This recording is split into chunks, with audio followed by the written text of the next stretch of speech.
Hi guys, welcome. In this video, we'll be building our very own spell corrector and it will correct all your incorrect spellings. It has an accuracy of over 90%, so it's pretty good. This is known as Norvig spell corrector. There's an amazing document from where I've taken the codes and I'm explaining you this. I'll share the document with you. I'm sure most of you have this feature enabled in your phone where you provide an incorrect word and suddenly smartly the phone corrects the word. Another thing is another example can be Google search where you mistype the word and we get the correct answer. So let's see how we can build our very own spell corrector and see how the accuracy is. So the first thing is we'll be importing two libraries. So we'll be using our very own regular expression library and we'll be using counter to count the frequency of words. So I'm sure if you have worked on any NLP project, you would have come across regex where it is used to extract few patterns from the document. So if you do not know about regular expression, I'll highly recommend you to go through the document of Python for regular expression. It's an amazing document, and I'll be making another separate video where we'll be talking more about regular expression and what it does. Not in this video. Here we are building our spell corrector. So let's import the documents, and also to save some time, I've written few of the codes here. I'll be sharing the Jupyter notebook with you guys. You can build your own spell corrector. This is a function which will take the document and tokenize the word. So what it does is first it will convert the document to lowercase, and then this pattern is used to extract the words from the document. It's generally used to tokenize. So here we'll be using big text document. This is usually used for reference. It's also called as seed document where all the correct spellings are there, and this is used as a reference to get the correct spelling. So what we'll do is we'll read the document, we'll use this words function to tokenize all the words from the document, and we'll again use the counter function to get the frequency of the words from the document. Let's see all words what we have got. You can see we have got a dictionary where the words are the key and frequency is mentioned in as a values. The is present 79,809 times, project is present 288 times. So these are the keys and the frequencies are the values in the document. Yes, as the words function has tokenized the words and we have used the counter function to get the frequency, and we have stored it in all words. Let's see what are the most common words. So 10 most common words are the, of, and, to. So these are usually the stop words. If you have known about lexical processing, the most frequent words are the stop words in any document. Here I'll be a little bit talking about the Zipf's law. No matter what the document is, if we plot the frequency of the word against the rank of word, we'll get a smooth curve. A declining curve will be getting. So what the Zipf's distribution says is, if we are plotting this frequency of word against the rank of the word, and if we multiply the frequency of word into the rank of word, we get a certain constant. No matter what the document is, this constant will be there. I mean, no matter what word or frequency or rank you're using, this will be the same. Usually the words which have the high frequency are the stop words. So these stop words are usually the language builder words.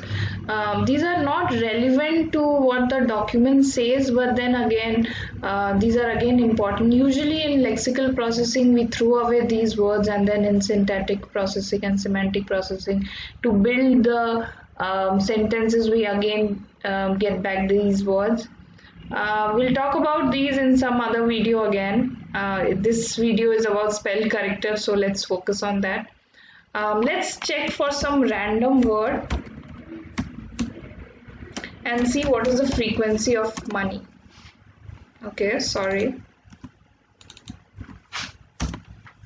So money is present 326 times in this document. We'll be using this example.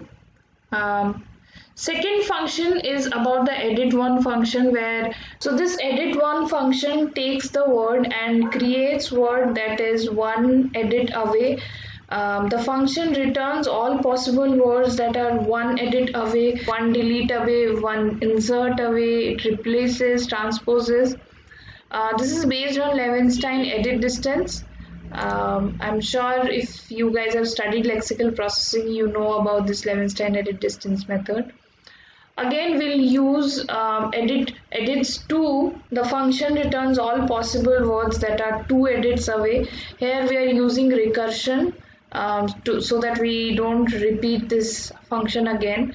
We are using recursion to build our edits 2 function. So another function we are using is the known words, where words, what it does is it takes the word and searches in our seed document for the correct word. If it exists, then it returns the correct word from our seed or reference document. Next is the possible correction. Next is the possible correction. So this is a step-by-step we have used the function. So first it will check for the word in our seed document or the reference document. Second, it will do the edit one in the word, and then it will check for the word in the in our reference document by using this known words function. Third, still if the word is not correct, it will go to the third known edits 2 word, where it will again check for 2 edits, and then it will return the word if it is found in our all words. Else, if none of these 3 works, it will return the word as it is. That means no possible corrections are made to the word.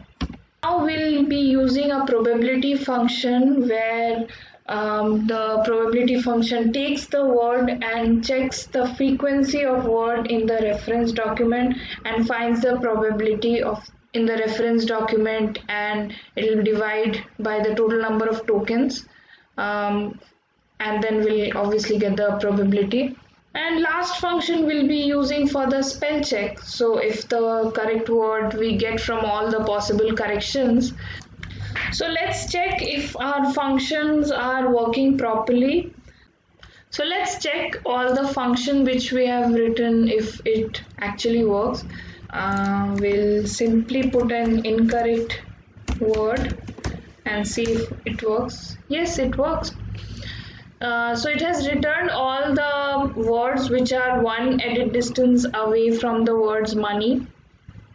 If we want the unique words, then we'll use the set, and let's see the length.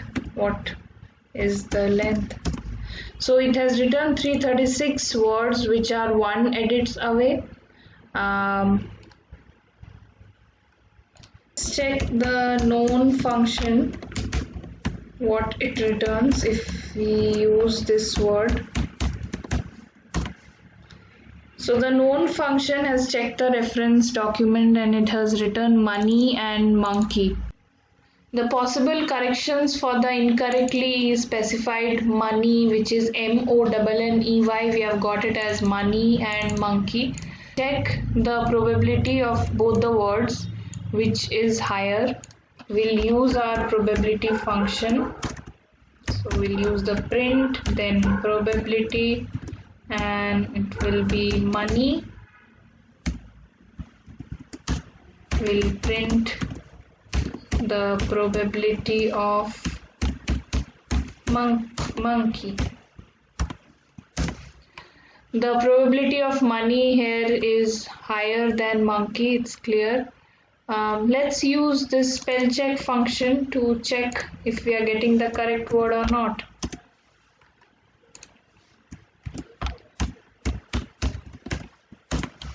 Yes, we are getting the correct word here. Yeah, so our spell corrector is working pretty much fine. I'm sure you would want to go through the codes again to find out. I'll be putting it in our in my GitHub profile, so do check it out and let me know in the comments what questions you have. I'm sure it's a very easy spell corrector. Anyone can build it, and the site from which I've got the code is, so this is the site from where I've got the code. Everything is explained here. This is norvig.com, and this is an amazing written article. Everything is explained over here. So if you would want to go through the article, you can. I'll again provide the link in the description box. That was it for today's, guys. Let me know in the comments what you liked and didn't like about the video and how is the spell corrector. If you have any question, drop in the comments and do check out the Jupyter notebook in my GitHub profile. I'll be uploading it. Thank you one and all, and we'll see you in next week.